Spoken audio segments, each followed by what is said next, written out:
എല്ലാവർക്കും നമസ്കാരം. ഇന്ന് നാരായണീയം 13-ാം ദശകത്തിലെ 10-ാമത്തെ ശ്ലോകത്തെക്കുറിച്ച് ചിന്തിക്കാം. ഹരേ നാരായണ.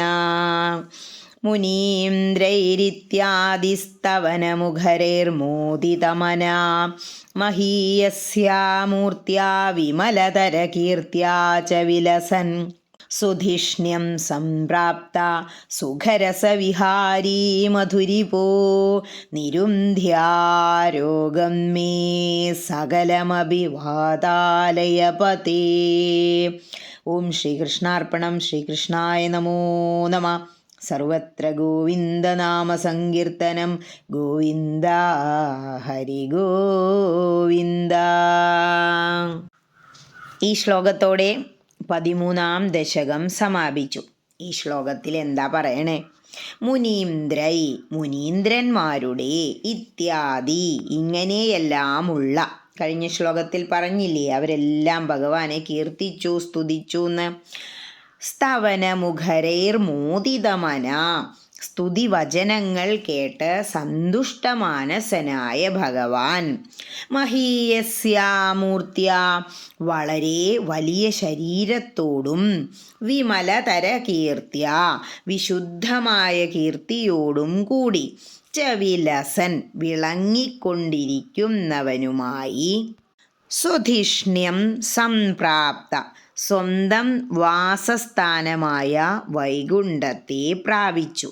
സുഖരസവിഹാരി, സുഖാമൃതമാസ്വദിച്ച് വൈകുണ്ഠത്തിൽ വിഹരിക്കുന്ന മധുരിപോ, ഹേ മധുസൂദന. അതായത് മധു എന്ന അസുരനെ വധിച്ചതുകൊണ്ടാണ് ഭഗവാന് മധുസൂദനൻ എന്ന പേര് വന്നത്. നിരുന്ധ്യാരോഗം മേ സകലമപി. നിരുന്ധ്യ, നിരുന്ധ്യ എന്ന് പറഞ്ഞാൽ നിരോധിക്കണമേ എന്ന് പ്രാർത്ഥിക്കാം, അല്ലെങ്കിൽ നശിപ്പിക്കണമേ എന്നാണ് അർത്ഥം.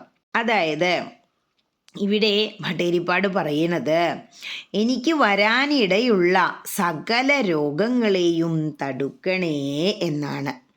പണ്ട് മുത്തശ്ശി സന്ധ്യാകുമ്പോൾ നമുക്ക് നാമം ചൊല്ലുമ്പോൾ ചൊല്ലിത്തരും, വരുന്ന രോഗങ്ങളകന്നു പോകാൻ വരം തരേണേ ഗുരുവായൂർനാഥ എന്ന്. അത് തന്നെയാണ് ഇവിടെ പറയുന്നത്. നിരുന്ധ്യ, നമുക്കെല്ലാം പൂർവജന്മകൃതം പാപം വ്യാധിരൂപേണ ദൃശ്യതേന. പണ്ടുള്ള ജന്മങ്ങളിൽ എന്തോ ചെയ്തു വെച്ച ദുരിതത്തിൻ്റെ ഫലമാണ് ഈ ജന്മത്തെ അസുഖങ്ങൾ. അങ്ങനെ എന്തെങ്കിലും രോഗങ്ങൾ വരാനിടയുണ്ടെങ്കിൽ ഹേ കൃഷ്ണ അത് തടുക്കേണമേ എന്നാണ് നിരുന്ധ്യ എന്നതുകൊണ്ട് അർത്ഥമാക്കുന്നത്. രോഗം മേ സകലമപി, എൻ്റെ സകല രോഗങ്ങളെയും. ഈ വാദത്തിനെ മാത്രമല്ല, ദിവസം പ്രതി വയസ്സു കൂടി വരികയാണ്, ശരീരം തളർന്നു തുടങ്ങുകയാണ്.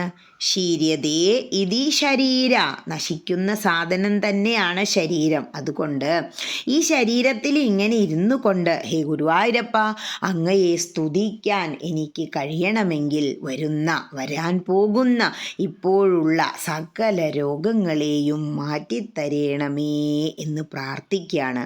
ഇങ്ങനെയാ, വാതാലയപതേ, ഹേ ഗുരുവായൂരപ്പ എന്ന് പ്രാർത്ഥിക്കുകയാണ് ഭട്ടതിരിപ്പാട്. ഇനി ഈ അർത്ഥങ്ങളെല്ലാം മനസ്സിൽ വെച്ചുകൊണ്ട് ആ ശ്ലോകം ഒന്നുകൂടി ചൊല്ലി നോക്കണം. എന്താ പറയണ? മുനീന്ദ്രന്മാരുടെ സ്തുതിവചനങ്ങൾ കേട്ട് സന്തുഷ്ടമാനസനായ അങ്ങ് വലിയ ശരീരത്തോടും പവിത്രമായ കീർത്തിയോടും കൂടി പ്രശോഭിക്കുന്നവനായി സ്വവാസസ്ഥാനത്തെത്തിച്ചേർന്നു. ഏതാ വാസസ്ഥാനം? വൈകുണ്ഠം. ആ വൈകുണ്ഠത്തിൽ സുഖാമൃതം ആസ്വദിച്ച് വിഹരിക്കുന്ന ഗുരുവായൂരപ്പ, എൻ്റെ എല്ലാ രോഗപീഠകളെയും നശിപ്പിക്കണമേ എന്നാണ് ഭട്ടതിരിപ്പാട് പ്രാർത്ഥിക്കുന്നത്. നമുക്കെല്ലാവർക്കും ഇങ്ങനെ തന്നെ പ്രാർത്ഥിക്കാം. അസുഖങ്ങളൊന്നും ഇല്ലാതെ ഭഗവാനെ ഭജിച്ച്, ഭഗവാനെ ധ്യാനിച്ച്, ഭഗവാന്റെ ഗ്രന്ഥങ്ങളിലൂടെ അങ്ങനെ യാത്ര ചെയ്യാൻ, ഭഗവത് കഥകൾ കേൾക്കാൻ, നാമം ചൊല്ലാൻ എല്ലാവർക്കും കഴിയട്ടെ. മിക്ക ദശകങ്ങളും അവസാനിപ്പിക്കുന്നത് എൻ്റെ അസുഖങ്ങൾ മാറ്റിത്തരേണമേ എന്ന പ്രാർത്ഥനയോടുകൂടിയാണ്. പ്രാർത്ഥന തന്നെ ഒരൗഷധമാണ്. നാരായണീയം അതിലും വലിയ ഒരൗഷധമാണ്. ഹരേ കൃഷ്ണ.